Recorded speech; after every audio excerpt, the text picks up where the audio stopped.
নমস্কাৰ বন্ধু বান্ধৱীসকল, প্ৰথমে আপোনালোকক জব ইন আছাম চেনেলটোলৈ স্বাগতম জনালোঁ। আজি আমি আলোচনা কৰিম কেইটামান জিকে প্ৰশ্নৰ ওপৰত। এই প্ৰশ্নকেইটা আগন্তুক আহি থকা পৰীক্ষাৰ বাবে আপোনালোকৰ উপযোগী হ'ব বুলি আমি তৈয়াৰ কৰিছোঁ আৰু আগতে এইকেইটা প্ৰশ্ন আহিছে।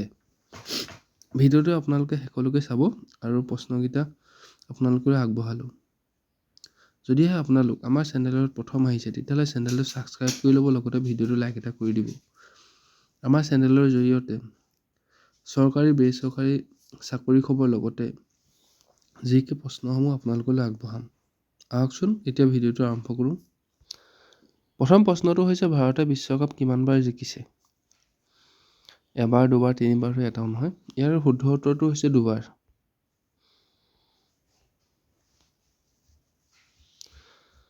ছেকেণ্ড প্ৰশ্নটো হৈছে, কোন দেশত উদীয়মান সূৰ্যভূমি বুলি কোৱা হয়? এইটো প্ৰশ্নৰ উত্তৰ চাগে সকলোৱে জানি। আমাৰ ভাৰত নহয়, চীন নহয়, দক্ষিণ কোৰিয়া নহয়, অৰ্থাৎ জাপানে শুদ্ধ উত্তৰ ইয়াৰ।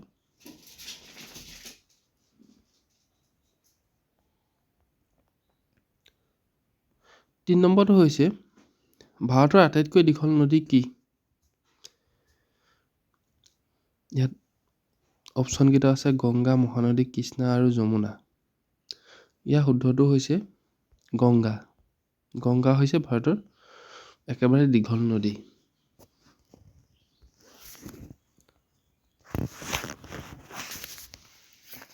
চাৰি নম্বৰ প্ৰশ্নটো হৈছে, ভাৰতৰ ৰাষ্ট্ৰীয় জলজ প্ৰাণী কি? এইটো হৈছে ডলফিন, শাৰ্ক, ঘৰিয়াল আৰু তিমি। ইয়াৰ শুদ্ধ উত্তৰটো হৈছে ডলফিন। কেতিয়াবা এই প্ৰশ্নটো আহিব আপোনালোকলৈ নদী ডলফিন বুলি, তেতিয়া নদী ডলফিনটো শুদ্ধ উত্তৰ হ'ব। কেতিয়াবা আহিব নদীৰ ডলফিন।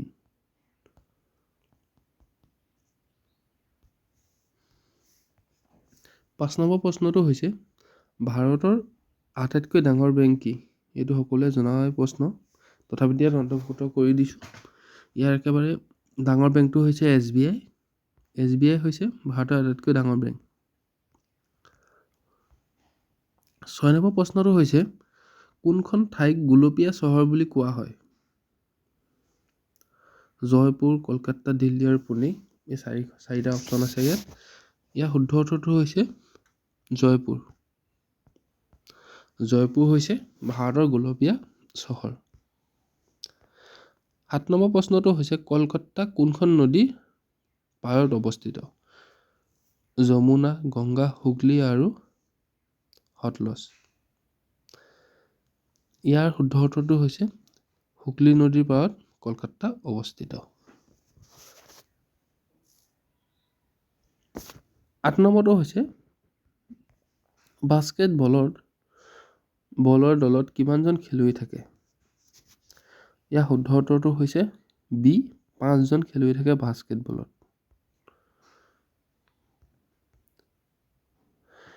9 নম্বৰটো হৈছে, গুজৰাটৰ ৰাজধানী কি? ইয়াৰ শুদ্ধ উত্তৰটো হৈছে গান্ধীনগৰ। এইটো সকলোৱে জানে, এইটো আগতো পৰীক্ষাত আহিছে আমাৰ আৰু আগলৈ আহি থকা সম্ভাৱনা আছে ইয়াৰ। এইটো সকলোৱে মনত ৰাখিব, গুজৰাটৰ ৰাজধানী হৈছে গান্ধীনগৰ। 10 নম্বৰটো হৈছে, নিম্নলিখিত কোনটো তেজৰ গোট হৈছে সৰ্বজনীন দাতা? প্ৰথম অপশ্যনত আছে AB, B অপশ্যনত আছে O, C অপশ্যনত আছে B আৰু D অপশ্যনত আছে A। ইয়াৰ শুদ্ধ উত্তৰটো হৈছে B, অৰ্থাৎ O হৈছে তেজৰ সৰ্বজনীন দাতা।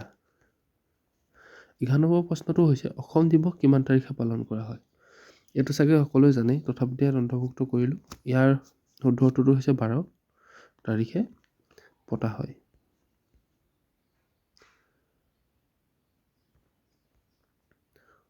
অসমৰ মৰাপাট কাৰখানা ক'ত আছে? শিলঘাট, নগাঁও, মৰিগাঁও। C হৈছে ধুবুৰী, D হৈছে ধেমাজি। ইয়াৰ শুদ্ধ উত্তৰটো হৈছে শিলঘাট, নগাঁও। ইয়াত আছে অসমৰ মৰাপাট কাৰখানা।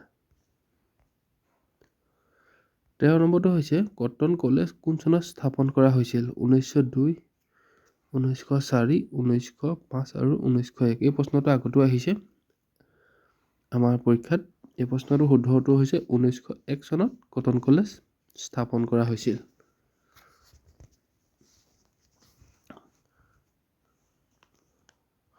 তাৰ পিছৰ প্ৰশ্নটো হৈছে কোনটো জনগোষ্ঠীয়ে অসমত ধান খেতি কৰিছিল, মানে প্ৰথম ধান খেতি কৰিছিল? অপশ্যনকেইটা আছে বড়ো, ৰাভা, কাৰ্বি আৰু মিচিং। ইয়াৰ শুদ্ধ উত্তৰটো হৈছে বড়ো। বড়োসকলে অসমত প্ৰথম ধান খেতি কৰিছিল।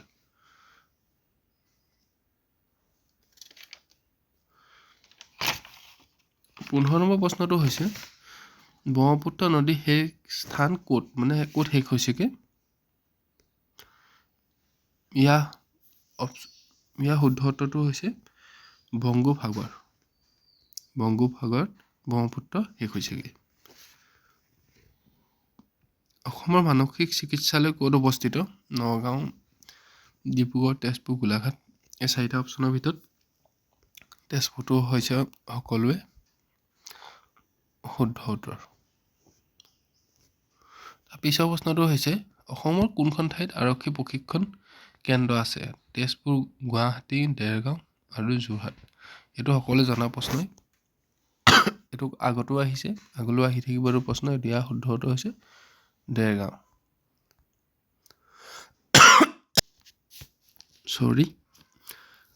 ভাৰতৰ দ্বিতীয়গৰাকী মহিলা ৰাষ্ট্ৰপতি কোন? ইয়াৰটো হৈছে, এইটো সকলোৱে জানেই চাগে, নতুন আমাৰ এতিয়া ৰাষ্ট্ৰপতি সেইগৰাকী হৈছে দ্ৰৌপদী মুৰ্মু, ভাৰতৰ দ্বিতীয়গৰাকী ৰাষ্ট্ৰপতি। অসমৰ কোনজন ৰজাক বামুণী কোঁৱৰ বুলি কোৱা হয়? চুকাফা, চুডাংফা, গদাধৰ সিংহৰ ল'ৰা ৰজা। এই চাৰিজনৰ ভিতৰত কোনজনক বামুণী কোঁৱৰ বুলি কোৱা যায়? ইয়াৰ শুদ্ধ উত্তৰটো হৈছে চুডাংফা। চুডাংফাক বামুণী কোঁৱৰ বুলি কোৱা যায়। আৰু আজি শেষৰ প্ৰশ্নটো হৈছে কোনজন আহোম ৰজাক গড়গঞা ৰজা বুলি কোৱা হয়? চুকাফা নে চুডাংফা নে গদাধৰ সিংহ নে শুক্লেংমুখ? ইয়াৰ শুদ্ধ উত্তৰটো হৈছে ডি। এইটো লিখাত অলপ ভুল হৈ আছে, আপোনালোকে চাই ল'ব, এইটো ডি হ'ব লাগে। এইজনক হৈছে গড়গঞা ৰজা বুলি কোৱা হয়। আজি প্ৰশ্নকেইটা ইমানেই আছিল। যদিহে আগলৈ আপোনালোকে এনেধৰণৰ ভিডিঅ' চাই থাকিব বিচাৰে তেতিয়াহ'লে আমাৰ চেনেলটো ছাবস্ক্ৰাইব কৰি ল'ব, লগতে ভিডিঅ'টো লাইক এটা কৰি দিব। ধন্যবাদ।